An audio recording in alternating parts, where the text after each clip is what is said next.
Hello भाइयों, good morning. आज मैं आप लोगों को राजयोग में अष्ट शक्तियों को राजयोग में अष्ट शक्तियों या आप कह सकते हैं राजयोग द्वारा अष्ट शक्तियों का जागरण कैसे किया जाता है उसके विषय में बताऊँ। अष्ट शक्तियाँ होती क्या हैं इसके विषय में बताऊँ। अष्ट शक्तियाँ विशेष करके राजयोग में 8 शक्तियाँ होती हैं। 8 शक्तियाँ। सबसे पहली शक्ति राजयोग में जब उसका नित्य प्रतिदिन आप अपने जीवन में अभ्यास करते हैं तो सहयोग करने की शक्ति आपके अंदर सहयोग करने की शक्ति उत्पन्न होती है।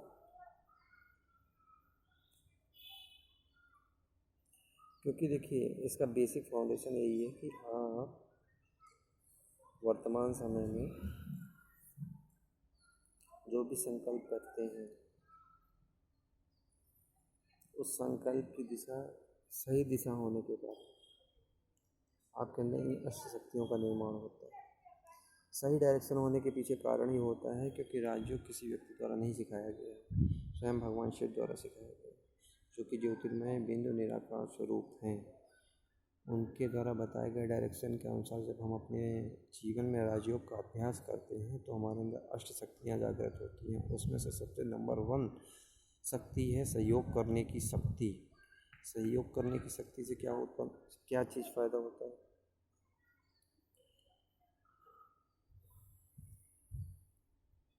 सहयोग करने की शक्ति से फ़ायदा ये है कि वर्तमान समय में आपने देखा होगा कि दुनिया में कोई भी मतलब के बिना एक दूसरे का सहयोग नहीं करता, लेकिन यहाँ पे आत्मा और परमात्मा का ज्ञान हो जाने से निस्वार्थ भावना मन के अंदर उत्पन्न हो जाती है। जिस प्रकार से मैं देखिए निस्वार्थ भाव से आपके लिए वीडियो बना करके डालता हूँ ताकि आप भी अपने परमपिता परमात्मा से मिलें, आप भी अपने नेचुरल स्वरूप को पहचानें। तो इसमें मेन हम लोगों का भाव यही रहता है कि आप सभी लोग जितने भी संसार में शरीर लेकर के टहल रहे हो, आप सभी आत्मा हैं और मैं भी एक आत्मा हूँ। आत्मा भाई और वो परमपिता परमात्मा जिसकी हम सभी संतान हैं। तो नेचुरली हम लोगों के अंदर सभी सर्व के प्रति सहयोग करने की भावना आ जाती है, तो इस शक्ति का निर्माण होता है। और क्योंकि लक्ष्य जो परमपिता परमात्मा ने दिया है वो बहुत ही ऊंचा दिया है, तो लक्ष्य दिया है देवी गुणों को धारण करना। तो देवी गुण धारण तभी होते हैं जब हम जो भगवान शिव द्वारा बताए गए मार्ग पर चलने का तरीका है, यानी आपको ज्ञानी योगी बनना है, किसी से लड़ करके नहीं बनना है, कोई युद्ध नहीं करना है, आपको सहयोग करना है, दूसरे को बताना है ना। जब ज्ञान योग होगा तो दूसरों को भी सहायता करेगा, इससे क्या होगा, सहयोग की भावना उत्पन्न होगी। तो ये शक्ति उत्पन्न होती है सहयोग की। इसी तरीके से 7 शक्तियाँ और हैं, मैं वो बता देता हूँ। सामना करने की शक्ति आ जाती है, किसी भी सिचुएशन में फेस करने की शक्ति। तीसरे नंबर पे हमारी जो शक्ति है वो समाने की शक्ति। अब जाहिर सी बात है, जब लक्ष्य है देवी गुणों को धारण करना है, भाई सोचने वाली बात है कि इंजीनियरिंग की पढ़ाई करेंगे तो इंजीनियर बनेंगे, डॉक्टरी की पढ़ाई करेंगे तो डॉक्टरी बनेंगे। तो अभी परमपिता परमात्मा जब पढ़ाते हैं तो वो क्या बनाएंगे, वो तो जाहिर सी बात है वो देवी गुणों वाला मनुष्य बनाएंगे। तो देवी गुणों वाला मनुष्य हम तभी बन सकते हैं जब वर्तमान समय में अपने अंदर सामना करने की शक्ति, भिन्न भिन्न परिस्थितियों में अपने अंदर उत्पन्न करते हैं, क्योंकि आप हर चीज़ पे रिएक्ट नहीं कर सकते। कोई गलत कर रहा है तो आप उसको मना नहीं कर सकते कि आप गलत क्यों कर रहे हो, है ना, क्योंकि उसका संस्कार है, नेचर है, ये हम लोग जान जाते हैं। राजयोग है, ड्रामा है बना बनाया, सब कुछ सिस्टमेटिक चल रहा है, तो नो क्वेश्चन हमको सामना करना है, तो ये शक्ति उत्पन्न हो जाती है राजयोग।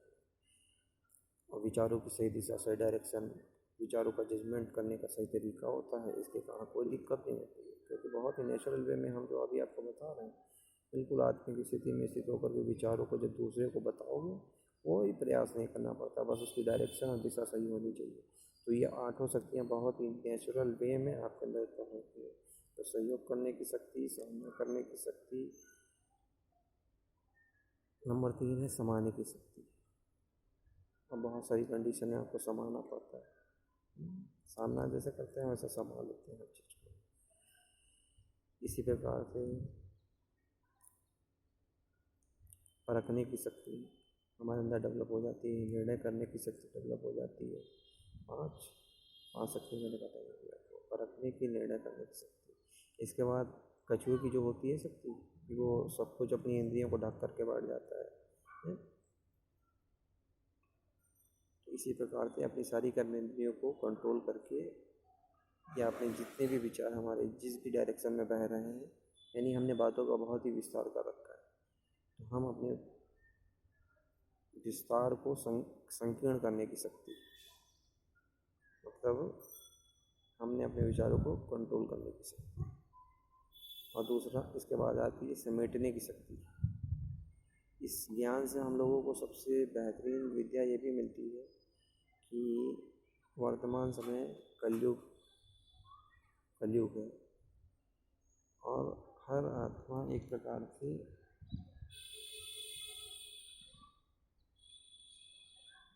किसी न किसी प्रकार से बंधनों में है, और सभी को बंधनों से छुड़ाने वाला है एक परमेश्वर। तो परमेश्वर से जब